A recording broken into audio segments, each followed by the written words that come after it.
Alright, welcome back. This is Cult of Elections, and today we're going to be going over a 2024 election night scenario that has Elizabeth Warren going up against Ivanka Trump. And as I fill out some safe states here, I'm going to talk about, I've done a video with Elizabeth Warren in it before.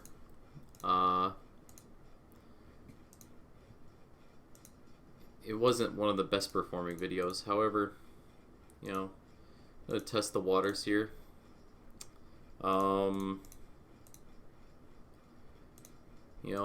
See different candidates. I haven't done one on Ivanka Trump. Now, she has said that she is not interested in running for president. But, it's a possibility. People have speculated it. However, I don't see that as the likely chance of happening. So I skipped a couple. I think given Elizabeth Warren being a far left candidate, Ivanka would make Montana, Alaska, Kansas, and South Carolina and Missouri safe. Like I said in previous videos, Elizabeth Warren and other far left candidates in head-to-head polls versus more centrist candidates in the Democratic Party do worse. However, I don't think... Okay, let's just say part of Trump's appeal was being a businessman, and I don't think people will latch on to sort of a self-made success versus one that was kind of be born into. Of course, Trump was born into success. However, I mean, he pretty much, he wasn't really handed the success necessarily. He could have failed.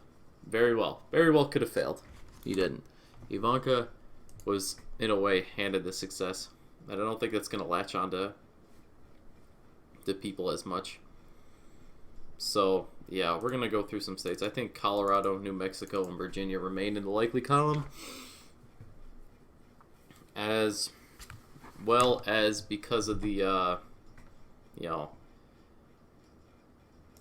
don't think people would latch on to Ivanka as much as Donald Trump. I'm going to delegate a couple states in the likely Democrat category too. And they were in 2020, so not really much changing here so far. And, I think Iowa and Ohio remain unchanged too. Really no surprises here. I always forget Maine's 1st district. It's a mistake. I'm going to go through some more ones. I think that Nebraska's 2nd district goes back to the red column because I don't think they're as far left as some people would think. And Maine's 2nd district voted for Trump twice, so I think they would vote for his daughter there. Yes. So we're left with the normal states as always. I've always said Texas has at least more run in it.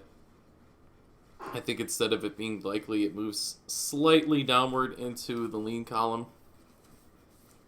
However, I think it'll be a somewhat comfortable win for Ivanka there. And I mean, at this point, we pretty much have to chalk it up that North Carolina would remain red. And Florida would. I mean, they are states that voted for Trump twice. And, in Florida, I mentioned, Elizabeth Warren,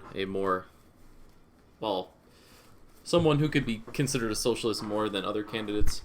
It won't resonate with Cuban voters, which proved to be the difference maker in the 2020 election. So, yes, Florida remains in that column there. And I think,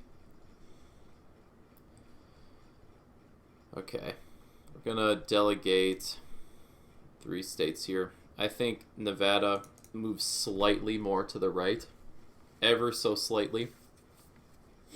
However, it would remain in the Democratic column here.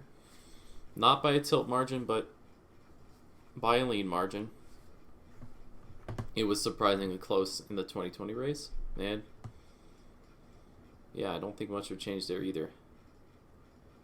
Considering this matchup, I think Nevada is totally winnable for Republicans in general. But, okay. I'm also going to say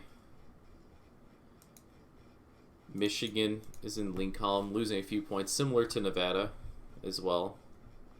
And I'm going to put Pennsylvania in the tilt Warren column, giving her 263 electoral votes. Now, this may come as a surprise, as I don't typically have farther left, more socialist type candidates in the Democratic Party winning. However, I think as a candidate, Ivanka is just a worse version of Donald Trump. She has the Trump last name. So that is going to carry over a lot of hatred over to her simply for having that last name. However, I've left the 3 tilt Democrat states left from the 2020 election. Going to go through them each one by one. Georgia. I think it has a lot more conservative roots than you think. Of course, it voted slightly for the Democrats in 2020. But I'm going to say it's not tilt Republican, but lean Republican in this matchup. I think electing a more socialist candidate like Warren would not do well in the South. In these areas here, Virginia's a little different now, but if we're talking about this area here, Southern Illinois, sure, include that, it will not do well. And considering the margin in Arizona, perhaps Warren would be able to resonate with them there more. However, I'm going to put that in the tilt red column. Yes, I'm going to say same amount of Trump hate minus some voters who would be more afraid to vote for a socialist type candidate.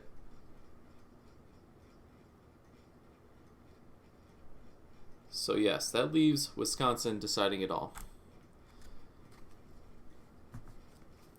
And I'm going to put that in the lean red column.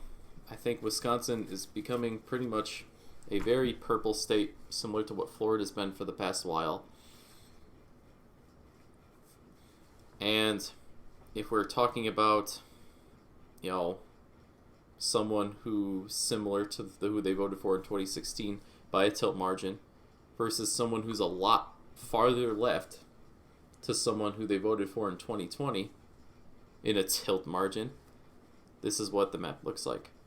Now, if we put Ivanka Trump against more centrist candidates, Joe Biden, if he ran again, hopefully not, Pete Buttigieg, sorry, I got the name wrong last time I said it, Kirsten Sinema, people like that, it's a landslide. However, farther left candidates, for now, will not do a tremendous job in the Electoral College. This is a fight. I mean, I have the tilt states winning it for Ivanka here, but, these tilt states could just as easily go the other way. But yes, this is just the way I see it. If you have a different view or the same view, leave a comment down below. Be sure to like the video. And, thanks you for Matthew C. for the suggestion.